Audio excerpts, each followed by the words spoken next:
Jalan Maut Batu Jomba, sebenarnya memang seperti apa sih kira-kira potret dan kondisi jalannya pemirsa? Kita akan mendiskusikannya dan melihatnya langsung hari ini. Kita akan berbincang bersama dengan Bupati Tapanuli Selatan, ada Pak Doli Putra Parlindungan Pasaribu. Selamat siang Pak Doli. Selamat siang, Mbak. Ya, dan selamat juga siang pemirsa. Ya, dan juga bergabung bersama kita pemirsa di sini ada seorang entrepreneur, ada Bang Ronald Sinaga. Apa kabar, Bang? Baik, sehat semua. Sehat ya? Alhamdulillah. Oke. Pak Bupati, kita pengen tahu dulu yang viral di media sosial itu betul kondisinya seperti itu sampai sekarang, Pak Bupati?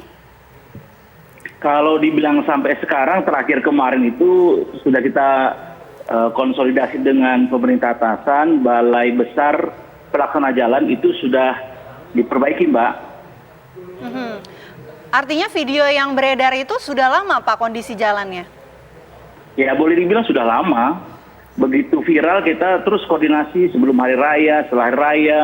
Kita koordinasi terus, Mbak, bahwa jalan itu memang benar relatif ada di areal patahan yang aktif, patahan Euro-Asia sama Indo-Australia. Menurut datanya ada 24 mm per tahun penurunannya, jadi itu sangat aktif jalannya, Mbak, untuk ini turun naiknya, Mbak.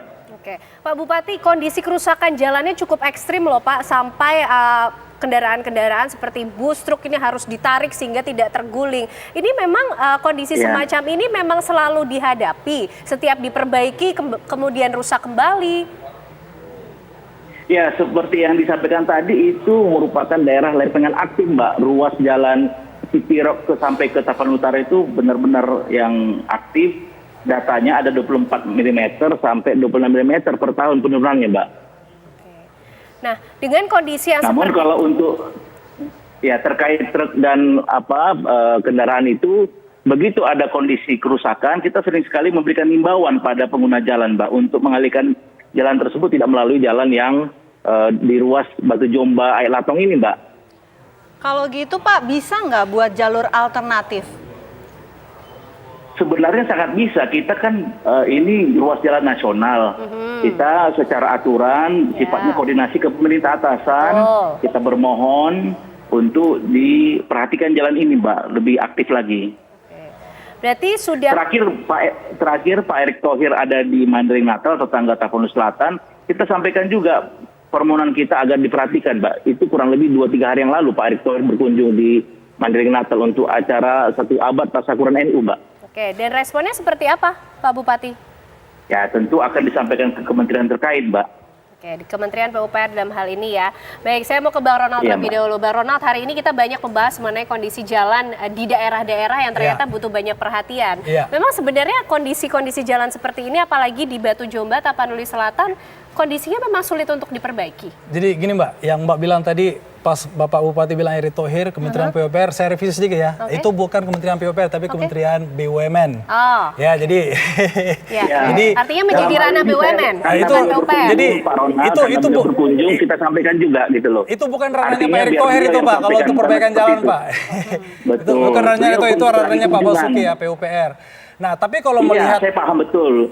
Baik, tapi karena beliau datang ke Tapanuli Selatan, saya sampaikan untuk disampaikan ke Kementerian PUPR. Dengan harapan komunikasinya lebih mudah begitu, Pak Bupati ya. Betul. Ya, terus saja berharap, tapi ya bukan itu solusinya. Tapi begini, Pak, kalau saya lihat kerusakan jalan itu ya tadi, kalau memang data-data yang Pak Bupati ungkap bahwa pergerakan tanah itu ada 24 mili per tahun, berarti kan sudah tahu datanya permasalahan di titik itu. Tetapi jalan ini rusak, bukan rusak malam ini bergerak, besok siang dia rusak separah-parah seperti yang ada di video. Itu adalah bagi saya yang memahami kerusakan jalan itu adalah pembiaran. Jadi ya selama ini rusak itu tidak terjadi, Pak, kalau pergerakannya 24 mili per tahun, tidak rusak seperti itu dalam satu malam. Berarti kan rusak sedikit. Nah, kelemahan kita di negara ini, baik itu dari tingkat nasional, provinsi, atau kabupaten, atau kota, adalah pemeliharaan. Ya, jadi kalau dibilang rusaknya begitu karena pergerakan tangan 24 mm per tahun, itu bagi saya itu omong kosong, Pak. Ya, karena tidak mungkin rusak secepat itu di dalam sekejap, di dalam 1 hari, 2 hari, 3 hari, bahkan seminggu. Kalau saya bisa bilang itu berbulan-bulan atau bahkan bisa bertahun-tahun. Jadi memang kelemahan kita dan kita harus mengakui. Kalau kita tidak mengakui kelemahan kita, tidak akan ada perbaikan. Yaitu perbaikan dalam diri kita, kelemahan kita itu adalah maintenance, adalah perbaikan. bagaimana kita bisa bergerak secepat mungkin, dan apalagi sudah beruntung ada data yang Pak Bupati ungkap, bagaimana kita atasin secepat mungkin tanpa menunggu sampai serusak parah seperti yang beredar beberapa hari ini. Oke, Pak Bupati ingin menanggapi Pak?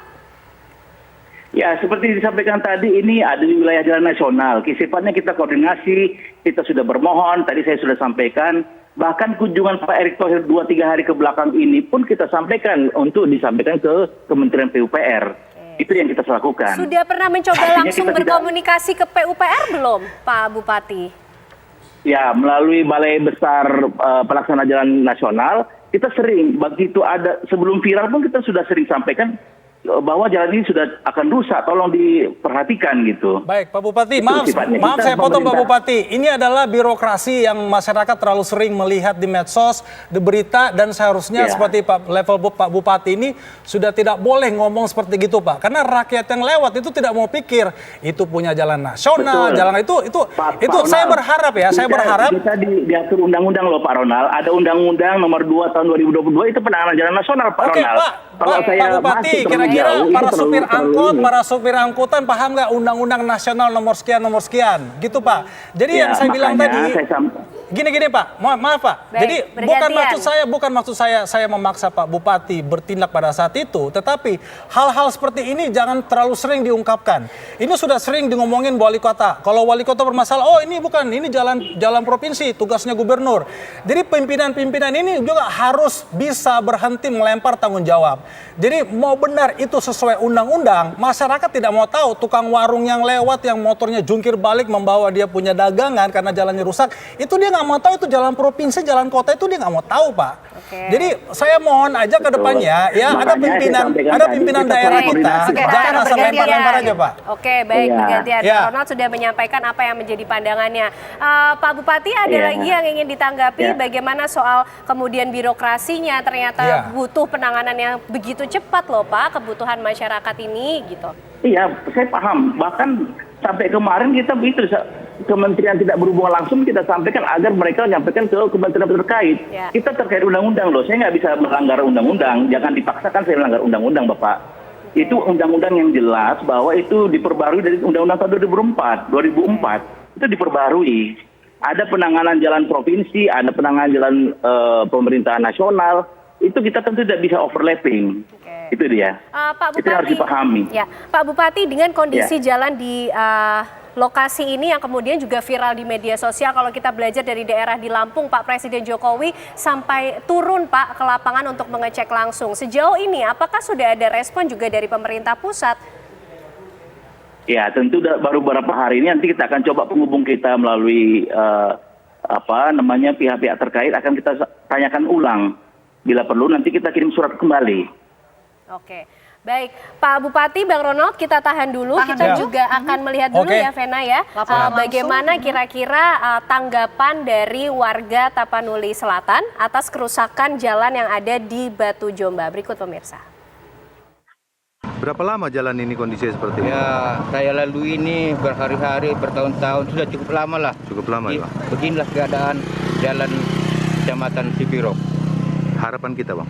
Harapan kami kepada Bapak Presiden, semoga Bapak Presiden mendengarkan keluhan masyarakat Kecamatan Sipirok agar jalan ini segera diperbaiki. Lantaran ini jalan nasional. Masyarakat pun sangat mengeluh karena hasil bumi tidak dapat diangkut. Seperti apa kondisi jalan ya, Bang? Kondisi jalan ini terus seperti ini, sudah diaspal, anjlok lagi. Diaspal, anjlok lagi. Harapan kita, Bang? Harapan kita bagaimana ini, kenapa tidak bisa dibaguskan ini? Harapan kita. Oke, Bang Ronald, itu tadi suara dan tanggapan pengguna jalan langsung. Iya. Sudah diaspal, Oke. turun lagi. Sekarang Ya. kita bicara solusi yang bisa dilakukan. Solusinya, kalau solusinya kita bicarakan 10 menit ke depan ini nggak cukup, Mbak. Oke. Ya, saya rasa lebih dari 10 jam Ya. karena kita harus rapat dengan yang terkait. Yang begini, intinya yang apa diungkapkan oleh salah satu wakil kepala daerah itu di medsos, di Instagramnya Bang Saroni, bahwa ini jalan nasional yang sudah sering rusak, udah sering diperbaiki, dan tadi Pak Bupati bilang jalannya, tanahnya itu bergerak. Itu sebenarnya ada solusinya. Ya. Ingat loh, memangnya hanya Indonesia aja ada yang di lempeng yang sering gempa, sesar, ya kan? Di Jepang juga paling sering gempanya ya kan, gempanya sana lebih parah. Tapi saya sendiri baru pulang 2 hari lalu dari Jepang, nggak ada jalan beton di sana, semuanya aspal. Padahal kalau ngomong aspal sama beton, kekuatan lebih kuat beton daripada aspal. Tapi di sana nggak pakai beton, karena mereka tahu caranya. Nah, jadi kembali ke dari awal tadi, kita harus mengakui kita lemah dalam pemeliharaan dan mungkin lemah pengetahuan cara mengatasi hal-hal seperti ini. Saya kaget kalau Pak Bupati memiliki data seperti itu.